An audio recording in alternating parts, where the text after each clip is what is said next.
Plantation Prize Fighting Championship, the first MMA promotion in the Americas. Many people believe that MMA is a new sport and that the UFC was the first mixed martial arts promotion in the Americas. But many people also think Columbus discovered America. To them I say nothing is new under the sun. And humanity has had an affinity for the fighting arts for thousands of years. In this video, I want to teach you about the first lucrative, organized, mixed martial arts promotion in the Americas and the Atlantic world, over 200 years before the UFC, Pride, and Bellator. And I'm talking about Plantation Fighting Championship.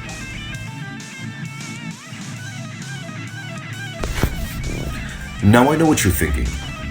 It was probably some brutal slave fights, like Django Unchained. And that's nothing like modern MMA.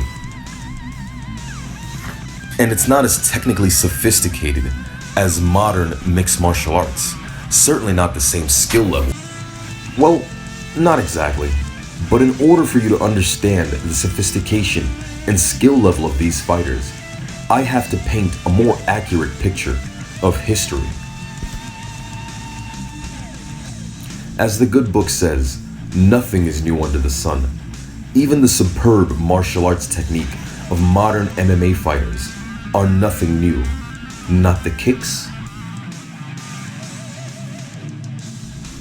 not the punches, not the wrestling,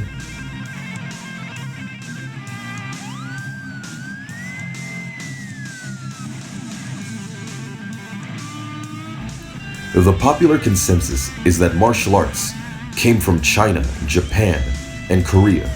And before that, we only knew how to box and wrestle, which aren't real martial arts. Yet, real martial arts, as MMA has shown us, boils down to kicking, punching, and wrestling, for the most part.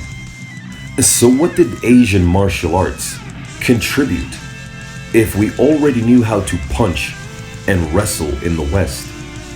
Is it the kicking? Absolutely not.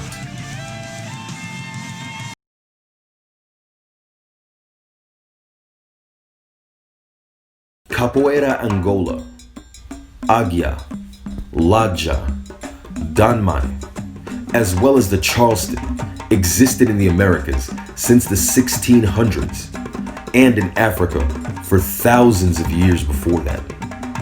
It is the fanciest kind of kicking. Capoeira, or Angolo, as its true name, is the father of savate kickboxing in France, which came about in 1820 from Africans teaching Frenchmen on ships they shared from Marseille to the Caribbean and Africa in 1812. Africans have a long history of kicking arts, and there is many kicking arts as there are tribes. But the main difference in African kicking arts versus Asian kicking arts is that African kicking arts tend to have a rhythmic, fluid component to them, and they usually do not use the chambering of the kicks, rather a natural fluid motion. It is important to understand that in African martial arts, katas are replaced by dancing. Before Africans go out to war, they usually perform their dances just as you would do your katas to rehearse your forms. Just as katas develop your form, technique, physicality, these dances act as training modalities for developing control over your body for the purpose of combat. For example, dancing gives you footwork, coordination, cardio, rhythm, body control, and awareness, and in the case of the Jinga, explosive leg strength. These native African combat dances are the foundation of a plethora of dance-based combat arts throughout the Atlantic world. Capoeira of Brazil is the most famous of these African combat dance arts, but variations of this art exist throughout all the entire African diaspora. For example, in Martinique, we have the art of danmai, also known as ladja. It is very similar to capoeira in its combat aspect, but where it differs is in the style of dancing. It does not use a traditional jinga, but a dance all its own. It may not be as known as capoeira, but it is more known than the other arts that we're about to go over, and is still relevant today with a rich recorded history. Black Americans had their own dancing and kicking art. It was called kicking and knocking, or kuganga namateke. What you're watching is not karate, jiu-jitsu, kung fu, or anything Asian. It's the oldest martial art form in the world, and as Dr. Robert Ferris Thompson of Yale University explains, it originated in Africa. All the kids in your schools go to see Bruce Lee and other martial art films. They go to see Van Damme. But it's little known that the black world has its own martial art, and that's what I'd like to talk about. Capoeira, the black martial art of Brazil, and its origins, the black martial arts of Angola and Congo, and its cognate expressions among the blacks of Martinique, Ladja, that the great Catherine Dunham was the first to elucidate and wrote. Many of you have read that marvelous book, Dry Long So, by Professor Gwaltney, and in it there is a reference to knockin' and kickin', the North American black martial art, which was practiced here on the soil of Georgia and in North Carolina and many other places. Knockin' and kickin', as you might have guessed, had to do with knocking with your head and kicking with your feet. Much like capoeira, it only used kicks, dances, and headbutts. The dancing aspect of this art began the popular dance of the Charleston. It was named the Charleston after the city of Charleston in South Carolina, in which it was developed. However, unlike capoeira, the combat aspect of the Charleston was completely forgotten and became a popular dance in the 1920s that went on to spawn other dances that are used in rock and metal and other genres all over the world. Which is what they attempted to do by replacing capoeira Angola with capoeira regional.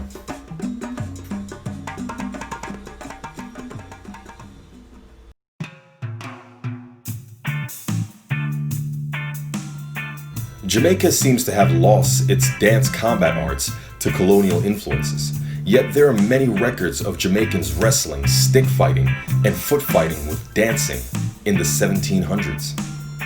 These styles have been described as similar to danmai and capoeira of Brazil.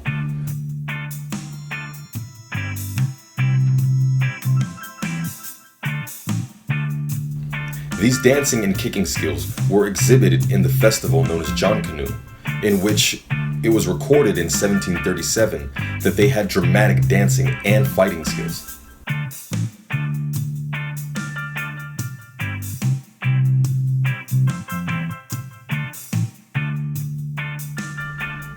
Stick fighting also seemed to have the dancing and kicking component, and this art went by the name of Warwick, meaning strong leader and defender of his people. I have also heard mention of another art known as Bangaram, which we'll talk about later. There may have also been another combat dance form in Jamaica that was unarmed, as opposed to Warwick, which used sticks. This art was referred to as the Coromantee dance.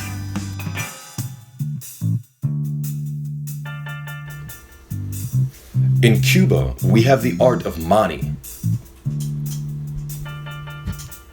Although not as gymnastic-oriented as capoeira regional, it is more similar to capoeira Angola, and to ladja, and to danmai or maioli, from Martinique and Guadeloupe. The footwork in theory is similar to the jinga, but has more stomping motions.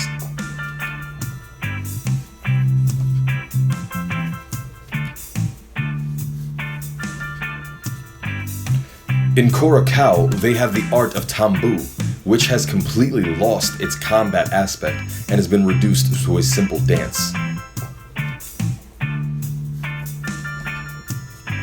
In Trinidad, there is Kalinda. Kalinda, much like Warwick, uses stick fighting as well as the dance and kicking aspects.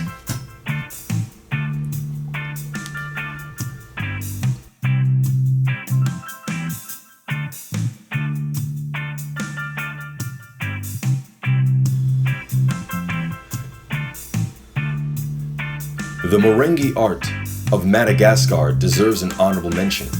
Although Madagascar is not a part of the Atlantic world, the Malagasy were slaves of the French, and they were taken to Madagascar as opposed to the Caribbean and Atlantic world. And just like capoeira, they too have a dance fighting art related to their kicks known as merengue. But merengue also has other aspects such as stick fighting, striking, and grappling. There are many other similar dancing combat arts within the diaspora wherever Africans were enslaved, including Puerto Rico, Guyana, Barbados, and Haiti. But there's too much to go into right now, but this would be a basic list of the many arts.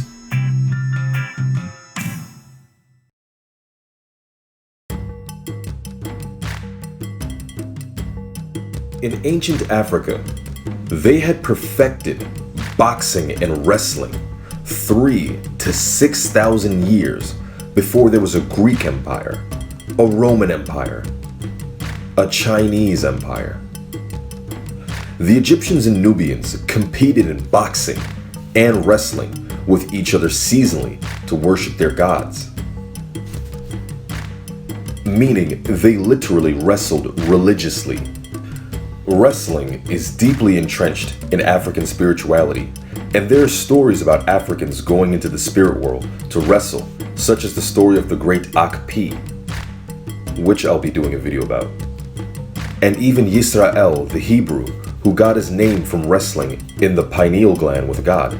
This isn't surprising when you consider the ancient Hebrews were 2/3 Afro-Asian, and a descendant of Cush, Masri, and Canaan, the fathers of the first African kingdoms.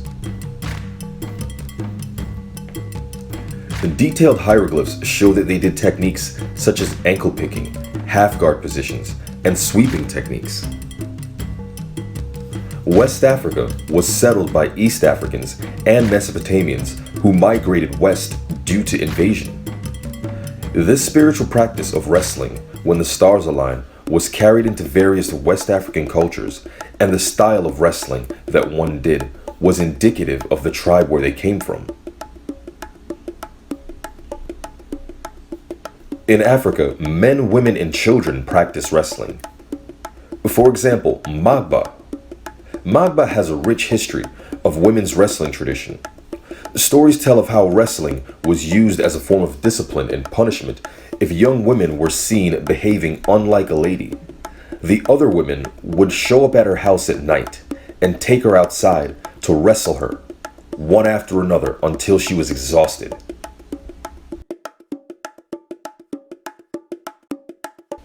These traditions followed the Africans into the Americas, Caribbean, and Europe.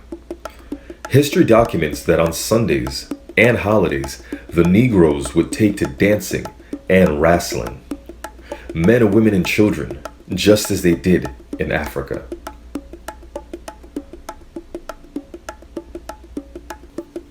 When they have danced an hour or two, the men fall to wrestle, and their manner of wrestling is to stand like two cocks, that is chicken, male chickens, with heads as low as their hips and thrusting their head against one another, hoping to catch one another by the leg, which sometimes they do. But if the parties raise their heads by pressing hard against one another, and so having nothing to take hold of but their bare flesh, they close and grasp on one another about the middle, and have one another in the hug, and then a fair fall is given on the back. This clearly illustrates that blacks were ankle picking 130 years before catch-as-catch-can wrestling. This changes the history of wrestling, as prior to catch-as-catch-can wrestling in 1865 in the UK, there was no codified form of wrestling that utilized ankle picking in Europe. French, German, and Greco-Roman wrestling did not permit holds below the waist. Neither did Irish collar and elbow wrestling.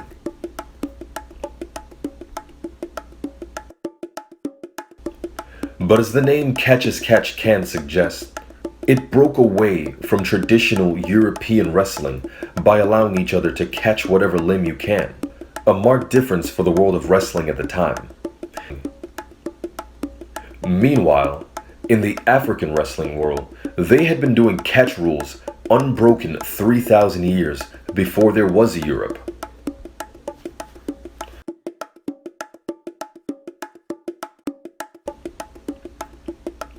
It is said that catch wrestling was born out of Lancashire wrestling.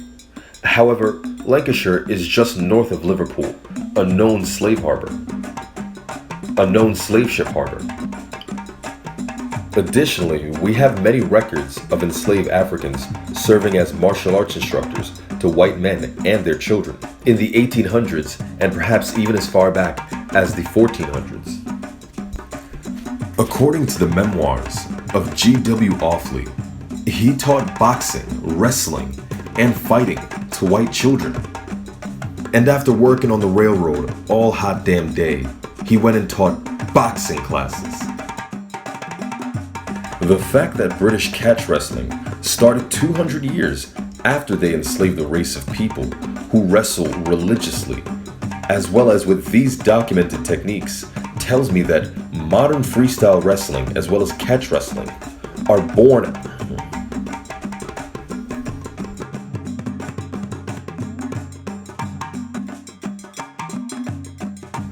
The fact that British catch wrestling started 200 years after they enslaved a race of people who literally wrestle religiously, as well as these documented techniques, it tells us that modern catch wrestling and freestyle wrestling are born out of these African wrestling traditions. They took more than just the people from Africa. They also took the culture and traditions. Much like how the slave of Eli Whitney invented the cotton gin, but we say Eli Whitney invented the cotton gin. But we say he did it. African contribution to wrestling was hidden. West African wrestling, especially Senegalese wrestling, is clearly rooted in ancient Egyptian wrestling, just as the Wolof language of the Senegalese is related to the ancient Egyptian language. Therefore, so is the wrestling tradition. Therefore, the lineage of wrestling practiced in the diaspora, from the description in these documents, is rooted in ancient Egyptian wrestling. This dispels the notion that Africans invented wrestling, but others made it better, because the techniques had remained unbroken since ancient times.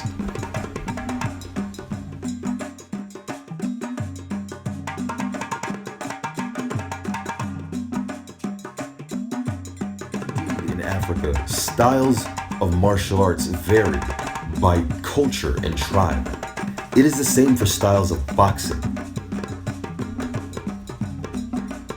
For example, the Hausa Nigerian people use a boxing style called Dambe, where it's a shield and sword style, where they keep one hand in front as a shield and the dominant hand as a sword.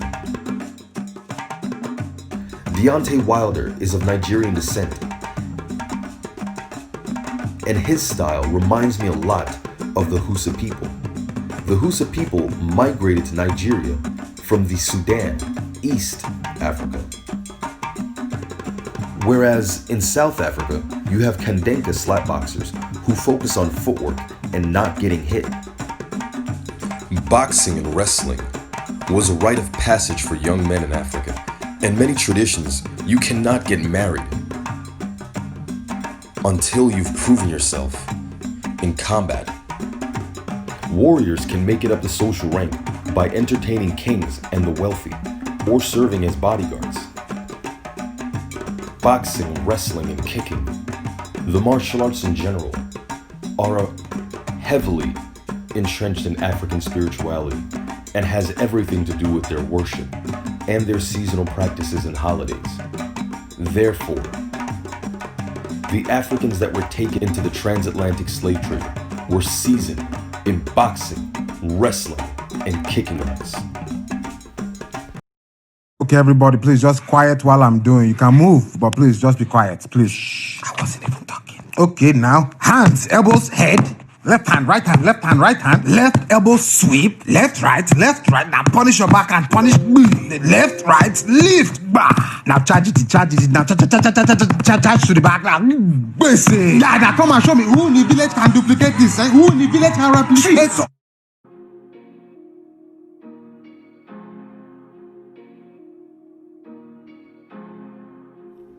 In 1619, the first slave ships arrived in Maryland. With it, they brought captured noblemen of fallen kingdoms, many of whom had built cities, established trade networks, spoke several languages except English, all of them seasoned warriors. Cujo, who was a slave for 5 years, and a nobleman 35 years before that, details in his book, they took the best and the brightest and the strongest. They were able to capture us by providing arms to less prosperous kingdoms who were envious of our success. This is the same as with slavery in Egypt.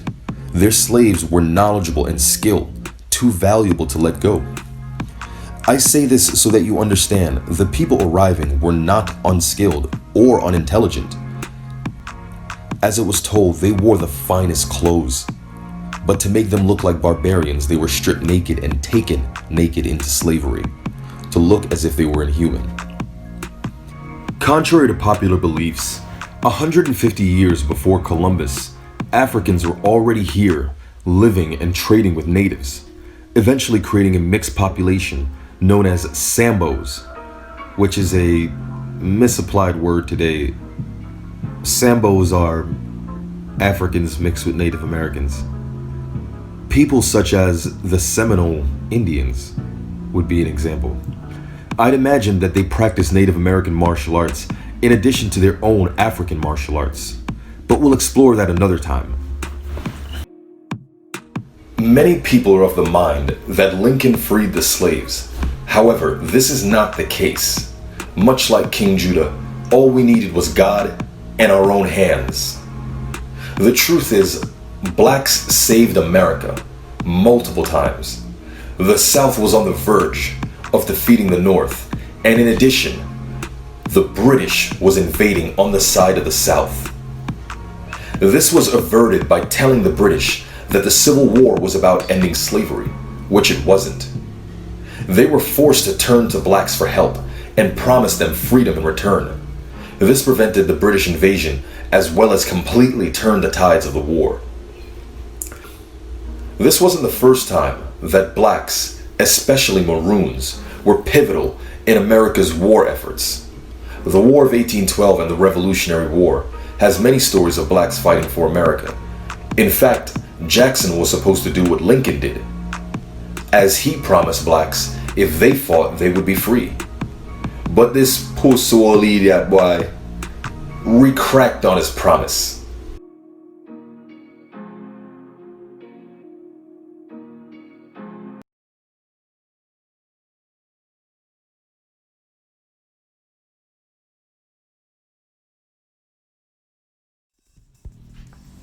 Now for the part of history they left out.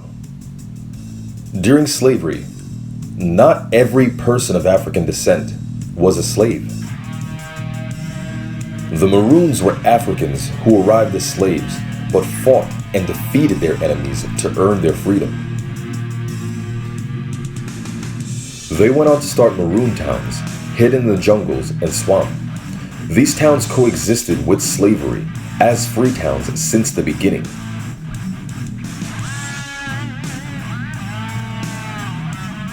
And this happened all over the Atlantic world, wherever blacks were enslaved. In America, they built maroon towns in the swamps and bayous, especially in Florida.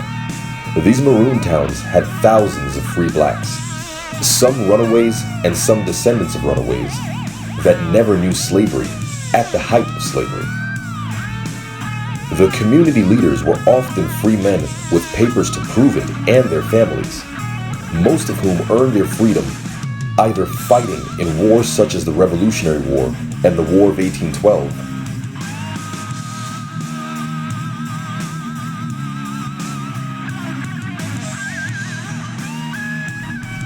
and some for fighting in Plantation prize fighting championship. Therefore, these towns were filled with consummate champions who knew that the only way for blacks to be free in America is to fight. In these towns, they had mixed populations of Africans with different martial arts traditions. All of them wrestled, but some were skilled kickers and others skilled boxers. Therefore, this place became a breeding ground for Africans to mix martial arts. Tom Melanois, the famous boxer, would be an example of someone who earned their freedom fighting, and so did his father. The Maroons of Jamaica were famous for defeating the British and establishing free towns, the most famous of which was Nanny Town, established by Queen Nanny of the Maroons, who defeated the British in the First Maroon Wars.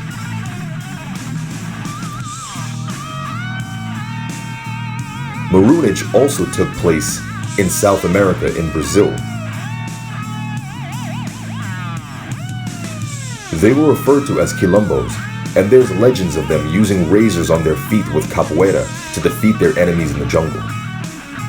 They were reported to be fierce warriors, armed and unarmed, and it's for this reason the British left them alone, even during slavery, but they would often raid plantations and free their families.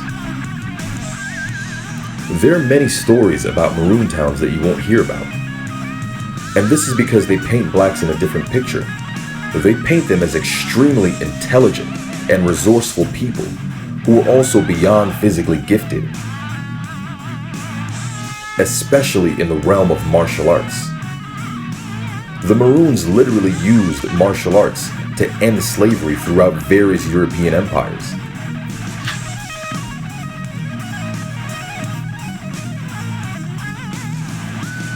Perhaps this is what Catcher Freeman is based on, but more on that in another video.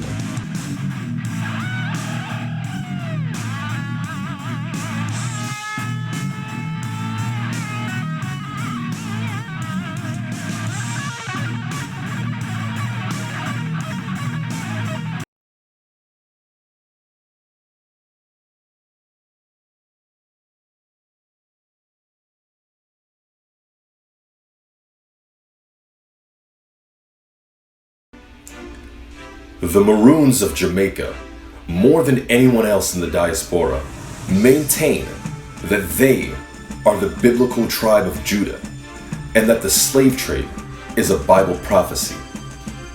The reason they believe this is because most Maroons of Jamaica were Akan people, specifically of the Ashanti, and they came from a place called the Kingdom of Judah, which became the Slave Coast. If we look at a rare map from the 1700s, we can see that it does say Slave Coast and the Kingdom of Judah. This is where they did indeed come from. According to Akan ethnogenesis, they migrated from north of Egypt, which is exactly where the biblical Kingdom of Judah was. They lived in Egypt for a time, then Nubia, where they feuded with the Aksumite Empire, a Solomonic dynasty of Ethiopia.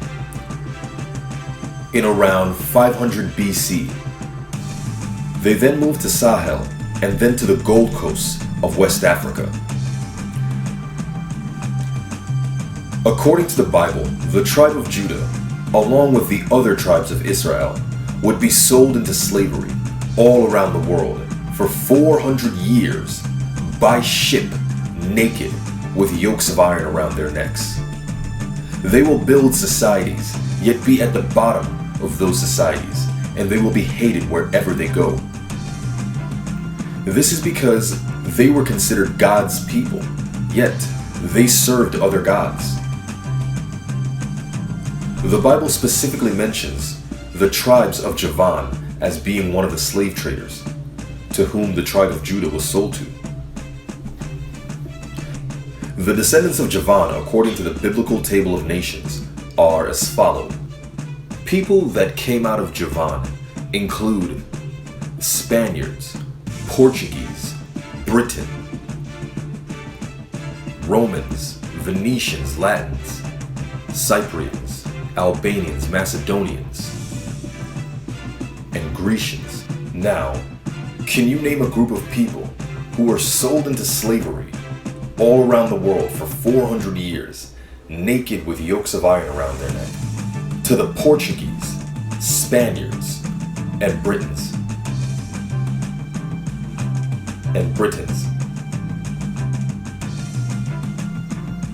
From a place called the Kingdom of Judah. That's very specific. However, this would only last 400 years. Jesus is the last king of Judah. When our king returns, he will return their recompense on their own head and sell their sons and their daughters to the hands of Judah.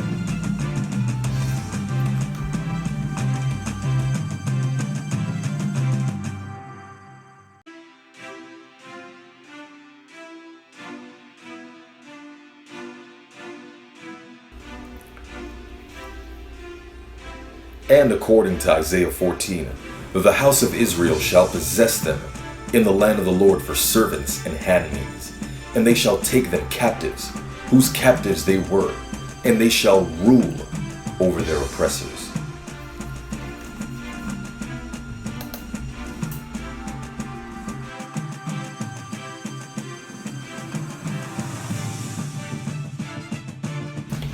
This rule shall last 1,000 years, with Jesus as the King of Judah, reigning on earth.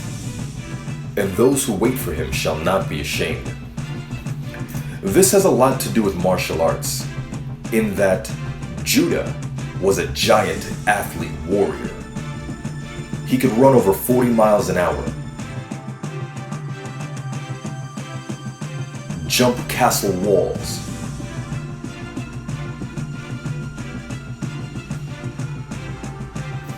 throw a giant rock and kill a horse from a long distance. His name means praise God, but the root of his name means to throw hands. His father, Yisrael, means to wrestle with God, but his original name means heel holder, much like catch wrestling. It is said that all Judah needs is God on his side, and his hands will be sufficient for him. Lastly, these images are the only surviving records of what the biblical tribes looked like before Titus conquered in 70 AD and exiled 50,000 to North Africa, according to Josephus. Looks like a bunch of niggas to me. Some say that this ideology and the Bible is mental slavery, but ironically, the Maroons, the people who believe that they are the biblical tribe of Judah, were never slaves.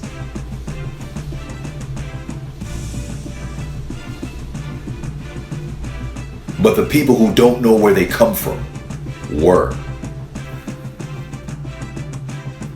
The Maroons would become the Rastas of Jamaica.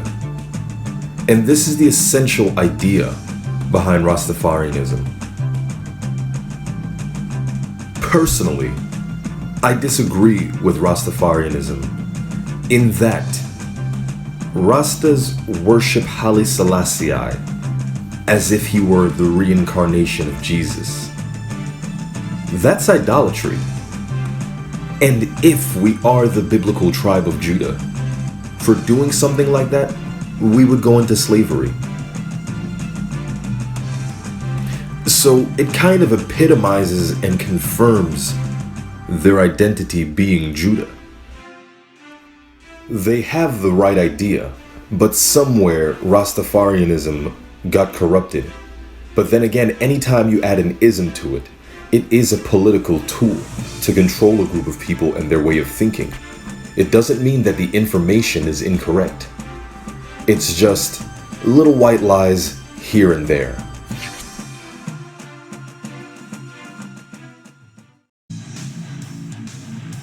Plantation Fighting Championship is not the official name for it. That's what I prefer to call it. It is also the origin of prize fighting in the Atlantic world. During the slave trade, the possession of martial arts skill was an asset, and they would market men as prize fighters on the selling blocks, as whites often bought blacks as bodyguards who used bare-knuckle martial arts to often kill black and whites on behalf of the white men they worked for. Some blacks were bred from birth to be great fighters, to be prize-fighting champions and bodyguards. Plantation fighting was without a doubt an organized spectator sport, for the dates, locations, and fighters were prearranged. The fights were not as gruesome as Django depicted, and they were usually not to the death. Though I wouldn't be surprised if such atrocities did take place. In fact, fighting in these bouts often earned blacks respect, status, and in many cases, manumission. The famous Tom Melanois is among those who fought and earned their freedom.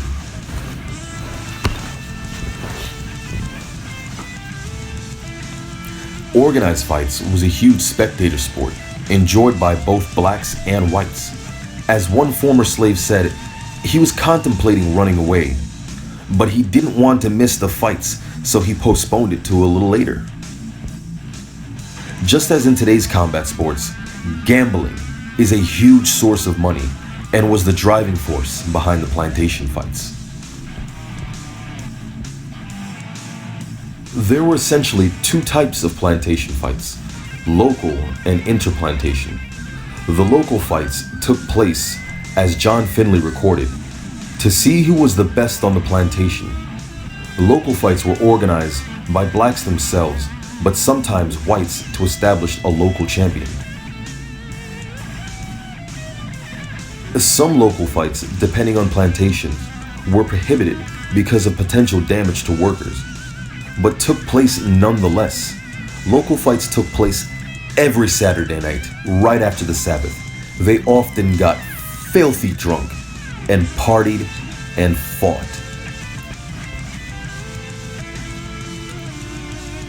Stories tell that they would often use cotton stuffed in sacks as boxing gloves, with last man standing battle royale elimination style rules. But not always. Interplantation fights were organized by plantation owners, who were the promoters of the time. They set their local champion versus another plantation's champion. Interplantation fights took place throughout the year, typically on a Saturday night or on holidays.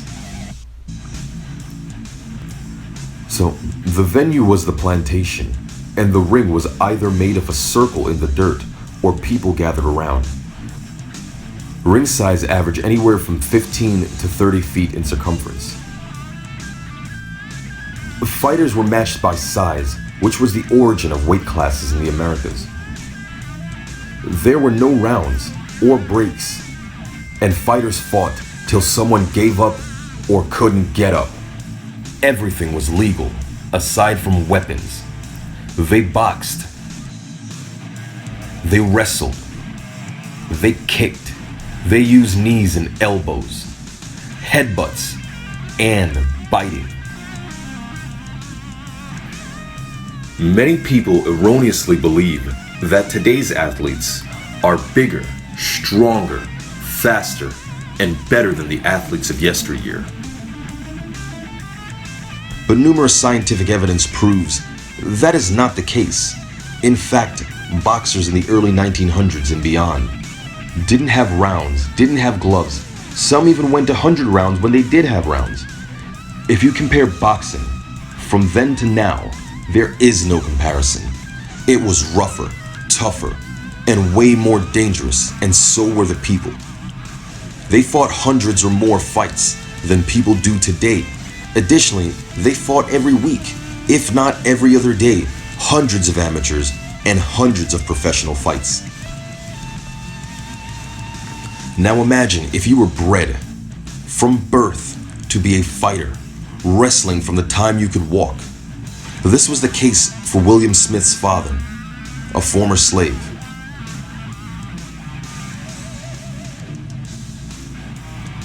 Imagine toiling in the hot sun in the plantation fields from sunrise to sunset, doing manual labor before GMO and gluten foods. The people who were bred to be fighters were fed much better than everyone else. The father of Oscar Felix Janel, as his former slave master wrote, he did not want him to fight other people on the plantation because he was so strong that he could break a man's neck with a single punch.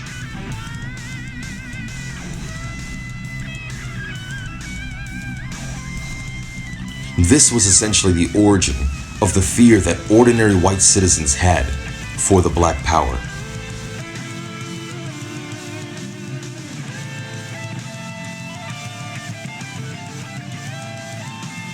Now, let's talk about one of the most famous fights that took place on a plantation, when the champion of another plantation came to challenge Tom, the champion of this plantation. The bets were placed, and they got in the ring. And there was a lot of money on this fight. Tom, who was known as a fast starter, was startled by his opponent, who was an even faster starter. The fight lasted over 30 minutes with no breaks. Tom was dropped by a knee to the body, followed by a right hook that felt like they almost connected at the same time. He dropped Tom and mounted him, then proceeded to rain down punches, but took a moment to get his breath, and Tom resorted to biting his knee and flipping him backwards off of him, then jumping to his feet faster than his opponent could get up. They proceeded to box on the feet until Tom steps out and hits him with a body kick, flooring his opponent. And as his opponent began to quiver and Tom goes in to finish, his side throws in the towel, or as they did back then, wrap the cane and call the fight. Thus Tom remained undefeated, and that was the closest he had ever come to being defeated.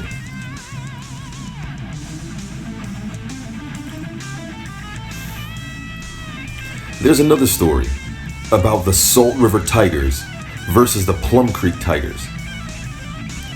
So, eventually, plantation fighters began forming teams from their plantations and giving themselves the names. Obviously, the Plum Creek Plantation called themselves the Plum Creek Tigers, and the Salt River Tigers from the Salt River Plantation. They got together to have an interplantation competition, and someone ended up spitting in Harry Smith's face. This obviously led to a fight where the boys squared up against one another. Did I mention that this was a young men's competition? So the young men squared up to fight, and as the fight broke out between the boys, the men somehow started fighting. It got so rough that a woman's dress caught on fire, and it was pure chaos. Not sure who came out the winner on that, but Harry Smith definitely got his revenge.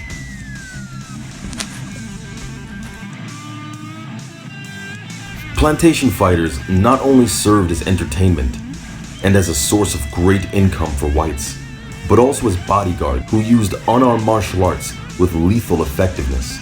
Additionally, many of these fighters served as the first martial arts instructor in the West world and Europe. Teachers such as G.W. Offley taught his white man's children how to box, wrestle, and kick in the 1830s. In exchange, he learned how to read English. Sir Richard King Dick Crayfus taught many blacks, whites, American, French, and British during the War of 1812 and his imprisonment in the UK. He taught prisoners and guards alike. He shared with them his many African martial arts skills.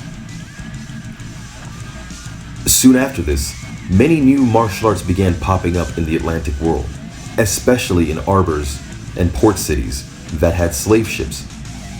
Arts such as savate and Lancashire wrestling and the defensive maneuvers of modern boxing directly come from Okandenka and other African martial arts such as capoeira and lamb.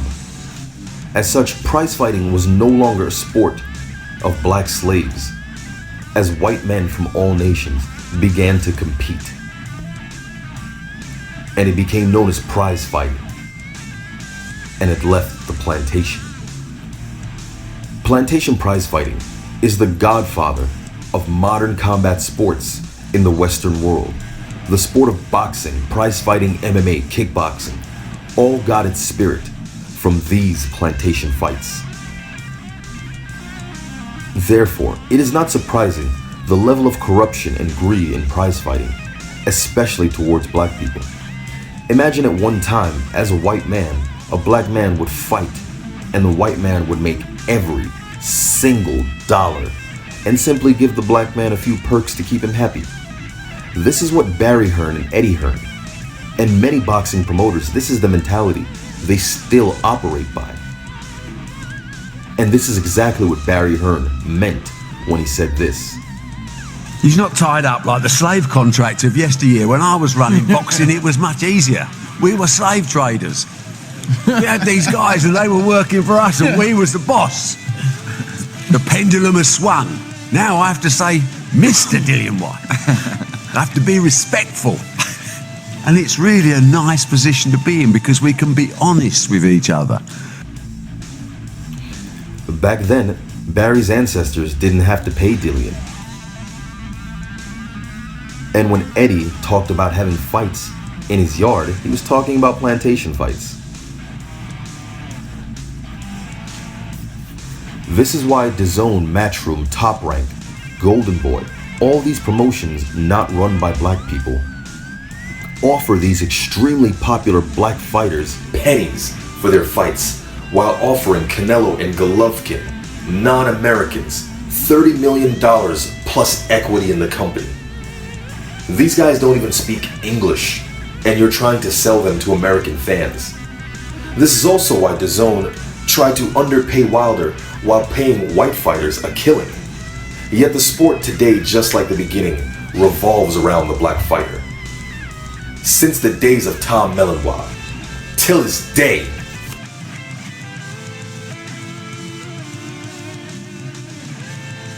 combat sports is a pimps and hoes game. Why do you think fighters get a fight purse? Masculine, strong men who beat people up. You're gonna have some fat, ugly, lazy bastard who's never fought give you a fight purse. Why can't it be a fight wallet? Because you're a hoe. And they're only giving you pennies off of your effort. And they're collecting back money off of everything you've done, and they're not telling you about it. But that's a video for another day.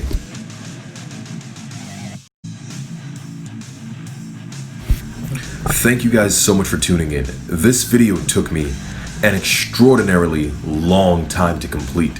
Between the research, the writing, and the editing, I don't think I'm gonna do another video for quite some time. Although I have plenty more ideas that I'd like to share with you guys. But this is way too time consuming, and I have so much other work that I need to be taken care of. But if you guys like these type of videos and you want me to do it more often, you can definitely hit me up in the Cashapp, because this channel is not monetized at the moment, and these videos take way too long for me not to be making anything from it. So if you want to support this channel, you can either hit me up in the Cashapp, or you can cop yourself a focusball and take your striking game to the next level by heading on over to the focusballs.com. But you can also smash that like button, share this video with everyone you know, and subscribe for more. I'm trying to get this video to about 1,000 likes, or at least 500 before I think about dropping another one. So your help would greatly be appreciated. Got a knowledge of the history of boxing? Shut the fuck up.